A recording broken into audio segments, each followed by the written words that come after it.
கேக்கில் மைதா, சுகர் எதுவும் போடாமல் ஒரு கேக் பண்ணியிருந்தேன். ஆனால் டேஸ்ட்டு மட்டும் நார்மலான கேக்கு மாதிரி எக்ஸ்பெக்ட் பண்ணால் எப்படி கிடைக்கும்? எனக்கு அப்படி தான் தோணுச்சு இந்த கேக் பண்ணதுக்கப்புறம்.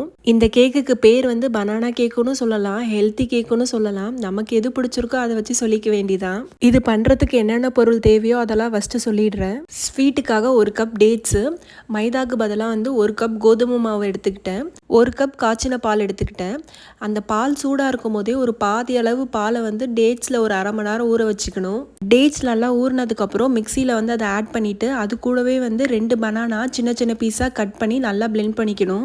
இப்போ ஒரு மிக்சிங் பவுல் எடுத்து மிக்சியில் அரைச்ச பேஸ்ட்டு, அது கூடவே வந்து கோதுமை மாவு, கொஞ்சோண்டு baking powder, baking soda, vanilla essence கொஞ்சம், அதுக்கப்புறம் பாக்கி இருக்கிற பால் ஆட் பண்ணிக்கணும். மாவு எடுத்த கப்லேயே ஒரு 1/4 கப் வந்து பட்டர் ஆட் பண்ணிக்கிட்டேன். இந்த கேக்கில் வந்து பனானாவும் கோதுமை மாவோட ஃப்ளேவரும் தான் அதிகமாக தெரியும். உங்களுக்கு ஒரு வேளை ஃப்ளேவர் வந்து கொஞ்சம் இன்க்ரீஸ் பண்ணணுன்னா ஒரு 1/4 கப் கோகோ பவுடரும் சாக்கோ சிப்ஸும் ஆட் பண்ணிக்கோங்க.